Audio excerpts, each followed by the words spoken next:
pemerintah menaikkan tarif cukai rokok atau cukai hasil tembakau (CHT) sebesar 10% pada tahun 2023 dan 2024 mendatang. Menteri Keuangan Ibu Sri Mulyani mengatakan kenaikan tarif CHT akan berbeda dan disesuaikan dengan golongannya. Menurut anggota Komisi 11 DPR RI Muhammad Misbahun, keputusan ini dinilai memberatkan petani tembakau dan cengkeh.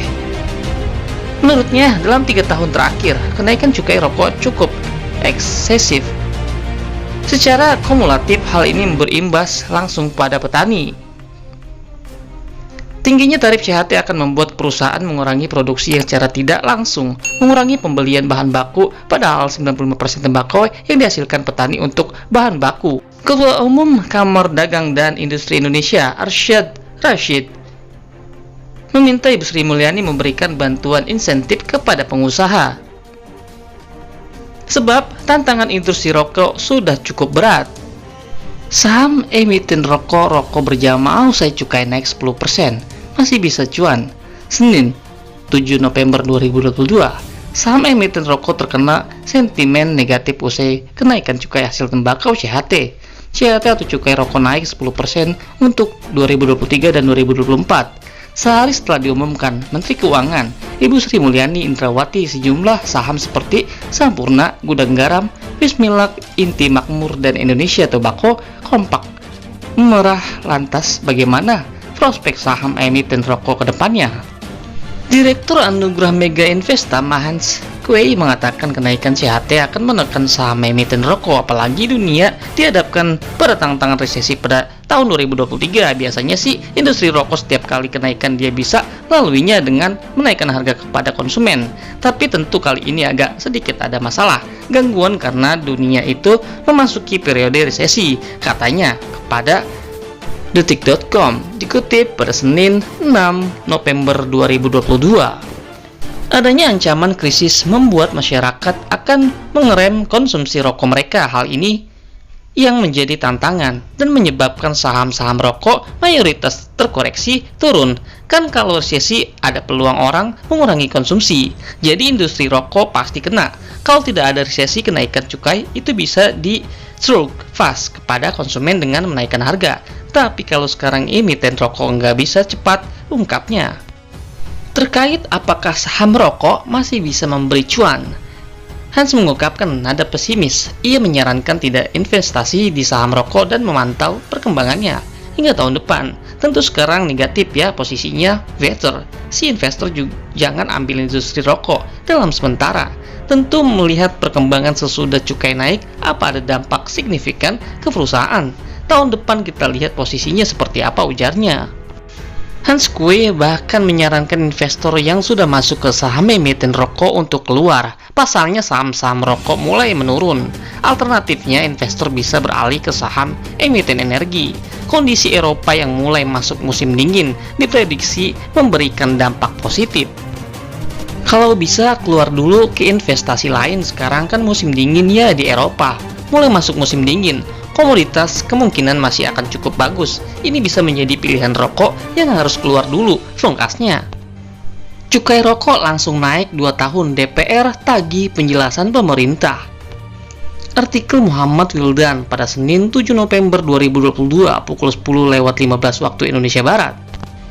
Pemerintah perlu memberikan penjelasan kepada DPR terkait dengan keputusan peningkatan tarif cukai rokok secara sekaligus untuk 2023 dan tahun 2024. Anggota Komisi 11 dari fraksi Partai Golkar, Putri Komarudin, mempertanyakan keputusan pemerintah menaikkan tarif cukai rokok untuk 2 tahun ke depan, padahal APBN 2024 belum mulai dibahas. Untuk sahabat Wikipedia Channel, sebelum membahas rangkuman artikel dan ulasan tentang cukai CHT, boleh subscribe, like, comment, dan share, dan follow. Kementerian Keuangan dan Komisi 11 perlu segera melakukan pembahasan secara komprehensif mengenai rencana kebijakan ini, ujar Putri dikutip Senin 7 November 2022.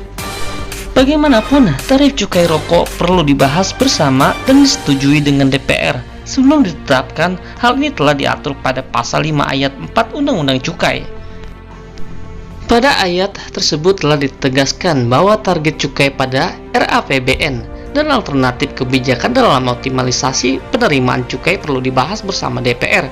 Yang dimaksud dengan alternatif kebijakan adalah kebijakan besaran tarif cukai hasil tembakau yang dibuat di Indonesia. Bunyi ayat penjelas dari pasal 5 ayat 4 Undang-Undang Cukai. Ibu Putri pun mengimbau kepada pemerintah untuk berhati-hati dalam menentukan kenaikan tarif cukai rokok, mengingat kenaikan tarif akan berdampak pada petani, tembakau, dan pekerja pabrik rokok, utamanya industri rokok, sigaret, kretek, tangan, SKT, yang mayoritas pekerjanya adalah perempuan. Terpisah, anggota Komisi 11 DPR dari fraksi PDIP, Bapak Andreas Edi Susetyo, mengatakan kenaikan tarif cukai rokok perlu dibahas bersama dan mendapatkan persetujuan dari DPR. Kenaikan tarif cukai siogiannya juga harus sejalan dengan roadmap industri hasil tembakau IHT. Pemerintah memiliki roadmap IHT jangka menengah sehingga dapat menjadi pedoman bagi dunia usaha melalui termasuk di dalamnya kebijakan tarif yang terukur sehingga mereka bisa mempertimbangkan rencana investasi dan kegiatan usahanya dalam jangka menengah panjang. Bapak Olger Andreas Persab. Seperti diketahui, pemerintah baru saja mengumumkan rata-rata kenaikan tarif cukai hasil tembakau untuk 2 tahun sekaligus sebesar 10% pada tahun 2023 dan tahun 2024. Pada sigaret kretek mesin SKM, golongan 1 dan 2 rata-rata kenaikan tarif cukai 11,5% hingga 11,75%.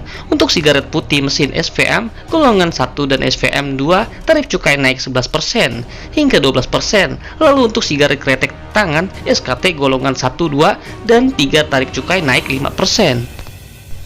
Selain rokok, kenaikan tarif cukai juga terjadi pada rokok elektrik dan hasil pengelolaan tembakau lainnya. HVTL, kenaikan tarif cukai rokok elektrik dan HVTL akan dilakukan dalam 5 tahun ke depan. Rata-rata tarif cukai rokok elektrik naik 15% dan HVTL naik 6% setiap tahun.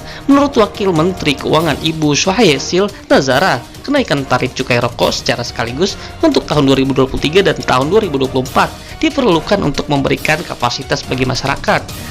Kan bagus dengan bikin begini menciptakan kepastian, ujar Ibu Syahyesil. Jika sahabat Wikipedia Channel suka dengan ulasan dan artikel ini dan rangkuman ini, jangan lupa subscribe, like, komen, dan share, dan follow.